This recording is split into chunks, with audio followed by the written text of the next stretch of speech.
how can we create thousands of extra dollars just by utilizing the first home savings account? Meaning we're going to have more money for down payment and closing and saving us extra money if we want to buy in year one, or if we're going to use this and save to year five. Well, let's actually first talk about what is the first home savings account. Well, this was launched on April 1st, and there's some talk about that many banks aren't even ready for this. Some of them say they're not even going to be ready. Now, let's actually dive into what is the first home savings account. But we're going to be teaching you how you can actually deposit money into your first home savings account and creating more money so you actually have further for your down payment and closing costs. But let's talk about what is the first home savings account. This is everything you need to know about the first home savings account and how it can actually work for you. Well, what is it? Well, the first home savings account is a new registered saving plans for Canadians saving to buy their first home.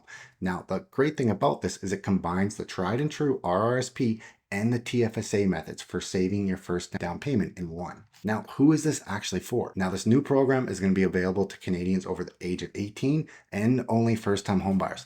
Now, this means that at the time you withdrew the money for your home purchase, you have not resided in a home that you owned in the previous 4 calendar years. Now, if you've been renting, if you owned a home before, you've been renting for 4 years, you may still be eligible as a first-time homebuyer. Now, what are the actual benefits? Like I said, it's like an RSP, so we're getting contributions that are tax deductible. Now, this is where the hack comes in, where we're going to be saving you extra thousands of dollars. Now, like the TFSA, the qualifying withdrawals will not be taxed. We're not even going to be looking at the capital appreciation. But say if you deposit money in here and you create $100K of wealth, you're not going to get taxed on that money. Now, earnings on your investment inside the account is also not going to be taxed. Now, unlike the RRSP with the home buyers program, when you actually withdraw this money, you do have to pay it back or you would be taxed on it. Now, the basics of this are you can contribute $8,000 every single year, up to $40,000 for your lifetime. So we're going to be looking at depositing $8,000 every single year for 5 years. How much wealth can we actually create just by depositing that $8,000? We're going to create thousands of extra dollars. Now, the unused contribution room can carry forward, but it's only going to be 1 year. So that means if you didn't deposit on year 1, in year 2, you're going to be able to deposit $16,000, but it doesn't continue to carry forward. You can't just not do it for 5 years and deposit the $40,000. This is where I do think they're going to need to change the program a little bit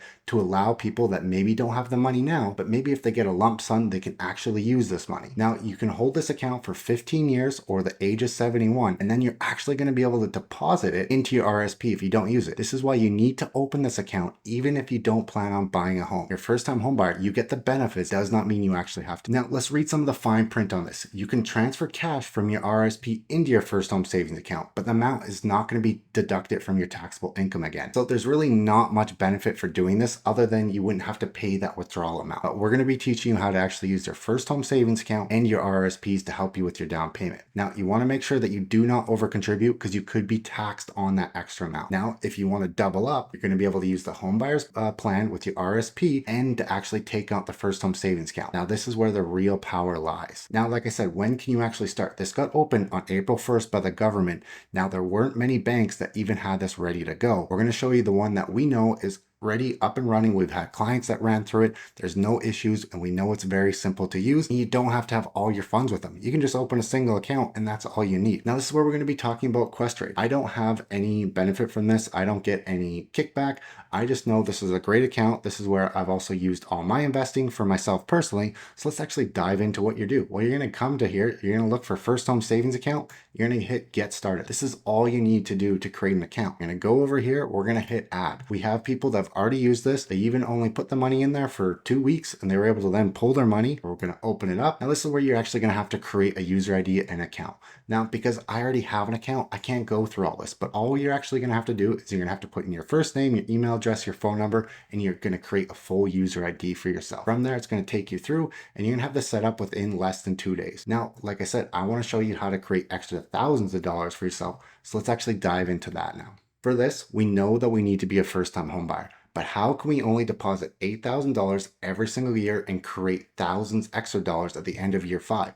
But hey, throughout this, if you want to purchase a home in year 1, year 2, year 3, you're still going to be creating thousands of dollars extra. But we're going to go through it all the way to year 5 to show you how much money you could have and what you can actually buy at that time. Now, like we said, you do have to be a first-time home buyer. But let's dive into this process now. We're going to base this on someone that has 100K income. It's on a salary and they're going to be in BC, Canada. Now, BC has some of the higher taxes and it also has some of the most costs for closing on homes, because if you're buying over 500,000, you do have to pay land transfer tax. So we're going to use this as a guide, but this can be spread out over all of Canada. We know the first thing we need to do is we need to open that first home savings account. Now, in year one, we're going to be depositing $8,000 into our first home savings account. Now, if you don't already have an RRSP, we do also need to open this. And again, you can do this rate at Questrade. From there, after year one, you are going to get a tax return when you file your taxes, because you're actually reducing your 100K income by $8,000. Now that tax return in BC is going to be $2,491. Now in year two, we're still going to deposit our $8,000 to our first home savings account. Now this $2,491,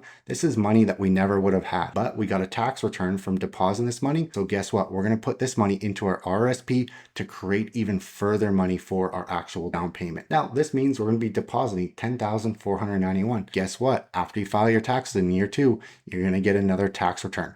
Now this tax return, we get a nice juicy one, $3,264. Same thing, year three, we're going to deposit $8,000.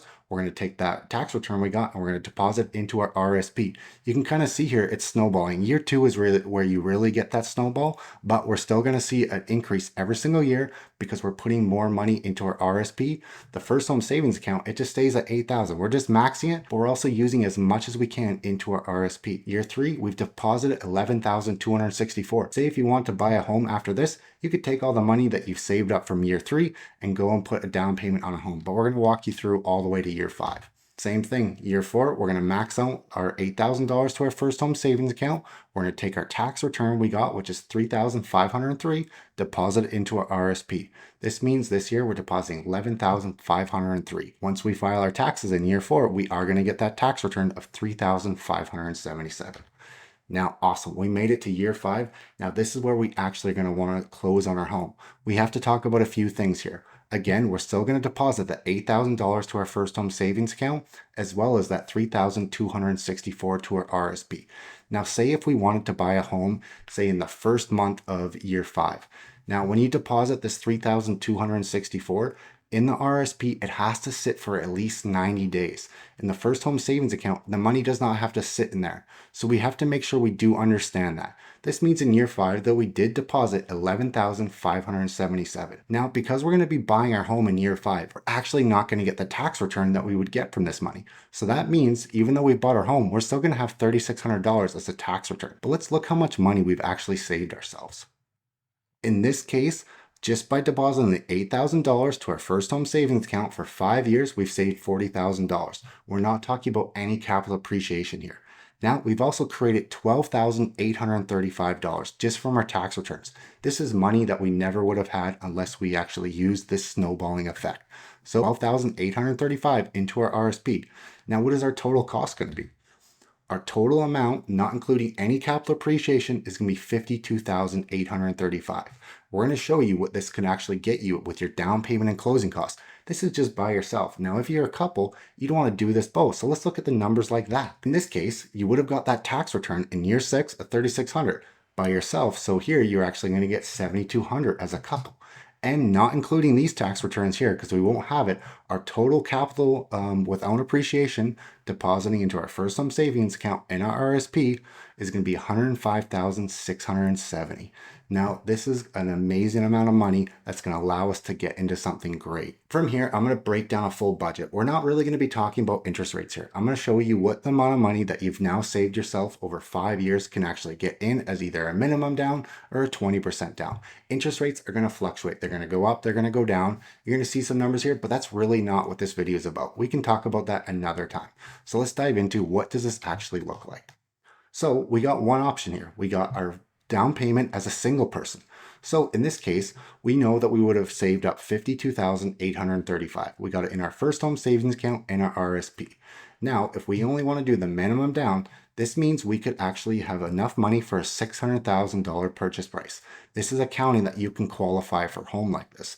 Now, where does all those other costs? Because we had $52,000. Well, we need to save money for the actual closing. Now we have $35,000 for down payment. Like I said, in BC, we have some of the highest costs for closing, and that is because of the land transfer tax. Now, if you are a first-time home buyer and if the property is under 500,000, you would get a rebate and you wouldn't actually have to pay this money. But in this case, we were showing what is the max amount we could do with that money we've saved. Now, if this was also a new build, less than 750,000, you would also get that land transfer tax rebate. But then we're also going to have to pay GST. So that's where you have to figure out those numbers. But we're basing this on the highest cost. So to include all the closing costs, we also want to include the land transfer tax. So we know we have our down payment. We got to look at legal fees and all the other costs. Now, when you actually come to it, this means for down payment and closing, we need 50,000, and we know that we've saved 52,000. So we have that money there. But hey, we also did this as a couple. What amount can we get to? We're going to do this with the max amount that we can go to. Now, in Canada, as long as you do not go over 999,000, if you go over that by $1, you're now going to have to put 20% down. In this case, we don't. So the minimum down is going to be 7.5, which is 75,000. Now, we obviously have to make sure you can qualify for a home at this price, but we're just talking about down payment and closing costs. Again, we have our down payment here, and because we're over that 500,000, we have to pay the land transfer tax in BC. So our total cost here would be 98,000. As a couple though, we would have $105,000. So we have that money saved. But hey, what can you actually buy with getting that 20% down? Because all these here are less than 20% down, we do have to pay mortgage insurance. Now, depending on the area you're buying, $470,000 could be an amazing purchase price amount. So 20% of that is 94,000. Now, because this place here in BC is less than 500,000, we're first-time home buyers, you don't have to pay the land transfer tax. Now, every province is a little bit different. There's going to be other provinces that you do not have to pay the land transfer tax. So we've broken that money down here, and now we know for closing we need 97,264. Now that means we have 105,000. We still have money ourselves. These are just some of the easy hacks that you can use to create further wealth for yourself. If you want to find out more, please reach down below, and I'd love to help you on this journey.